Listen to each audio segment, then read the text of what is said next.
रहे लोकसभा के चुनाव के बारे में जानेंगे। हम ये जानेंगे कि ये चुनाव कब, कहां और कैसे होंगे। तो आइए शुरू करते हैं। India has announced that it will vote in national elections from the 19th of April, with polls to be held over several weeks. India's general election kicks off on April 19th, and it will be the biggest vote the world has ever seen. देखो, भी बहुत से लोगों के मन में यही question आ रहा होगा कि ये इलेक्शंस हो किस लिए रहे हैं। तो यहाँ पर सबसे पहले आप इलेक्शन की बेसिक नॉलेज के बारे में जान लो। देखो, चुनाव जिसे आप इंग्लिश में इलेक्शन कहते हो, ये लोकतंत्र का एक बहुत ही महत्वपूर्ण हिस्सा होती है, एक बहुत ही महत्वपूर्ण प्रक्रिया होती है जिसके द्वारा हम अपने प्रतिनिधित्व को चुनते हैं। संविधान में पूरे देश के लिए एक लोकसभा और अलग अलग राज्यों के लिए अलग अलग विधानसभा का प्रावधान है, और यही इलेक्शंस अभी के टाइम में आपके इंडिया में हो रहे हैं। भारत में लोकसभा के 543 सीटों के लिए 19 अप्रैल 2024 से 1 जून 2024 तक ये चुनाव होने वाले हैं, और ये चुनाव टोटल 7 चरणों में होंगे, मतलब 7 फेजेस में ये चुनाव होंगे, और इन चुनावों के नतीजे 4 जून 2024 को घोषित किए जाएंगे। और यहाँ तक कि ये चुनाव हमारे देश के इतिहास के सबसे बड़ा चुनाव है, जो कि 2019 के भारतीय आम चुनाव को पीछे छोड़ दे। और ये चुनाव टोटल 44 दिनों तक चलने वाले हैं, जो कि भारत के 1951-52 के भारतीय आम चुनाव के बाद दूसरा है। और ऐसा अंदाजा लगाया जा रहा है कि भारत के 144 करोड़ लोगों में से लगभग 96 करोड़ लोग इस चुनाव में हिस्सा लेंगे। अरुणाचल प्रदेश, आंध्र प्रदेश, सिक्किम, उड़ीसा, इन सभी में विधानसभा के चुनाव इस भारतीय आम चुनाव के दौरान ही होंगे, और यहाँ तक कि 16 राज्यों के 35 सीटों पर उपचुनाव भी होंगे। अब बात आती है कि ये चुनाव कब और कैसे होंगे। तो आपकी जानकारी के लिए आपको बता दूं कि ये भारतीय आम चुनाव टोटल 7 चरणों में होने वाले हैं। फर्स्ट फेज जो कि आपका 19 अप्रैल 2024 को होना था, जिसमें आपके 21 राज्यों के 102 सीटों के लिए मतदान हुए। सेकेंड फेज जो कि आपका 26 अप्रैल 2024 को हुआ, और जिसमें आपके 12 राज्यों के 88 सीटों के लिए मतदान हुए। थर्ड फेज जो कि आपको 7 मई 2024 को होना है, जिसमें आप 13 राज्यों के 96 सीटों के लिए मतदान हुए।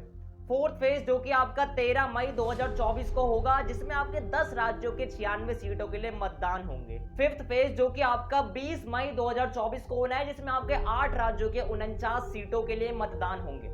सिक्स्थ फेज जो कि आपका 25 मई 2024 को होना है, जिसमें आपके 7 राज्यों के 57 सीटों के लिए मतदान होंगे। सेवंथ और लास्ट फेज जो कि आपका 1 जून 2024 को होगा, जिसमें आपके 8 राज्यों के 57 सीटों पर मतदान होंगे। और इसी प्रोसेस के साथ इस साल मतलब 2024 के ये इलेक्शन भी होंगे। यहाँ पर इस इलेक्शन के दौरान टोटल 6 राष्ट्रीय दलों ने हिस्सा लिया, जिसमें आपके BJP means Bharatiya Janata Party, Congress, NPP National People's Party, CPIM Bharatiya Communist Party, BSP Bahujan Samaj Party, और एएपी मींस आम आदमी पार्टी ने भी हिस्सा लिया। अब क्योंकि इलेक्शन है तो बीजेपी ने भी कुछ अभियान चलाए, जिसमें से उनका एक अभियान था बीजेपी को जानो के नाम से, जिसमें उनका जो मेन उद्देश्य था वो बाहरी लोगों तक पहुंच बनाना था और लोगों को इस चुनाव प्रक्रिया से इंट्रोड्यूस कराना था।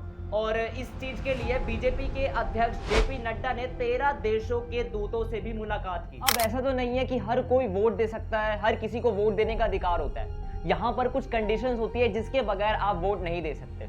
जैसे उस नागरिक का 18 वर्ष या उससे अधिक वर्ष का होना बहुत जरूरी है, उस नागरिक का वोटर आईडी कार्ड बना रहना बहुत जरूरी है, उस नागरिक का वोटिंग लिस्ट में नाम रहना बहुत जरूरी है, और इन्हीं कंडीशंस की हेल्प से आप वोट देने योग्य बनते हो। अब हमने ये तो जान लिया कि ये चुनाव कब होंगे और कैसे होंगे। अब आप ये जान लो कि ये चुनाव भारत में कहां कहां होंगे।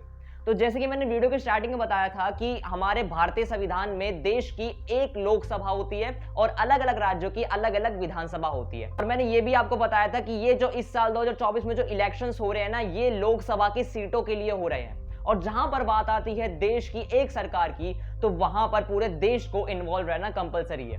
तो इसका ये मतलब है कि ये इलेक्शन में हर एक राज्य, हर एक केंद्र शासित प्रदेश, सभी लोग हिस्सा लेंगे। अब ये इलेक्शन हो तो रहे हैं, लेकिन इन इलेक्शंस के बीच कुछ ऐसी घटनाएं सामने आ रही है जो शायद नहीं होने चाहिए थी। जैसे पश्चिम बंगाल के कूच बिहार, अलीपुरद्वार और जलपाईगुड़ी निर्वाचन क्षेत्रों में बीजेपी और टीएमसी के बीच झगड़े हुए। Workers of the BJP and TMC clashed at Dinhata town in Bengal's Cooch Behar district on Tuesday night. पश्चिम बंगाल के ही कूच बिहार में ही एक और केस सामने आया, जहां पर मतदान केंद्र के बाहर एक जवान मृत पाया गया। कूच बिहार के माथाभंगा में मतदान ड्यूटी के दौरान तैनात सीआरपीएफ जवान की रहस्यमय तरीके से हुई मौत। और ऐसा ही केस छत्तीसगढ़ के भी एक मतदान केंद्र से आया जहां पर सीआरपीएफ का एक जवान शहीद हो गया। मुझे बस आपसे एक बात कहनी है कि ये क्या हो रहा है। ये एक चुनाव है, ना कि कोई जंग जो आप लड़ाई झगड़े कर रहे हो, लोगों की जानें ले रहे हो। यहाँ पर आपका सिर्फ एक काम है कि आपको जाना है और वोट देकर आना है। लेकिन आप लोग क्या कर रहे हो? आप लोग लड़ाई कर रहे हो। यहाँ पर हमारे देश के जवान शहीद हो रहे हैं। बताओ किस चीज के लिए? सिर्फ वोट के लिए। हमारे देश के जवान सिर्फ एक वोट के लिए शहीद हो रहे हैं। It's not good for our country. ये सिर्फ और सिर्फ एक बेवकूफी है। वोट देना ये हमारा अधिकार है, लेकिन अपनी पार्टी को जिताने के लिए आप किसी की जान ले रहे हो, लड़ाई झगड़े कर रहे हो, ये सही बात नहीं है। तो प्लीज रुक जाओ। लास्ट में चाहते हैं मैं आपसे एक छोटी सी बात कहना चाहता हूं। कई लोग का ये मानना है कि हमारे एक के वोट ना देने से क्या ही हो जाएगा, या मेरा एक वोट नहीं जाएगा तो उससे सरकार तो नहीं बदल जाएगी। ऐसा माइंडसेट हो गया आजकल के लोगों का। मेरा आपसे बस एक ही क्वेश्चन है कि आपके इस दुनिया में ना रहने से भी हमारे देश को कोई फर्क नहीं पड़ेगा।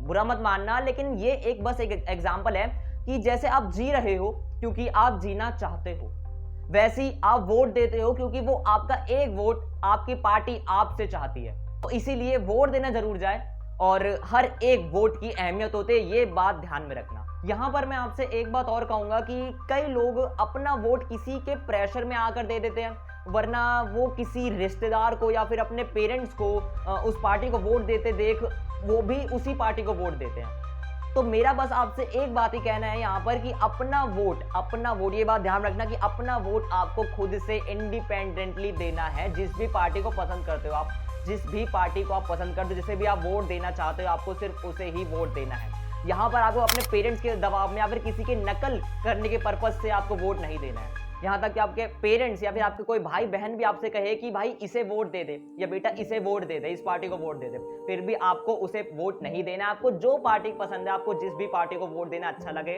आपको सिर्फ उसे ही वोट देना है, इंडिपेंडेंटली वोट देना है। मुझे इस वीडियो को यहीं खत्म करना पड़ेगा। अगर मैंने इस वीडियो में कुछ मिस कर दिया हो या फिर मैंने कुछ गलत बोल दिया हो तो उसके लिए मैं माफी चाहता हूँ। और अगर मैंने कुछ इस वीडियो में मिस कर दिया हो या फिर ऐसे कुछ आपको टॉपिक ऐसा लगता है कि हाँ मैं बोलना भूल गया, तो आप प्लीज कमेंट्स के माध्यम से अपनी राय, अपना फीडबैक मुझे जरूर दें, ठीक है।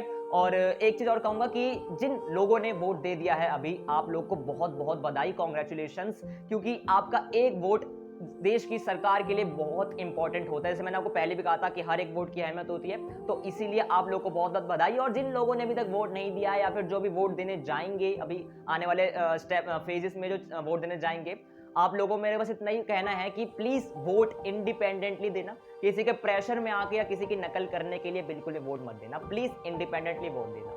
तो अगर वीडियो पसंद आएगी तो वीडियो को लाइक कर देना।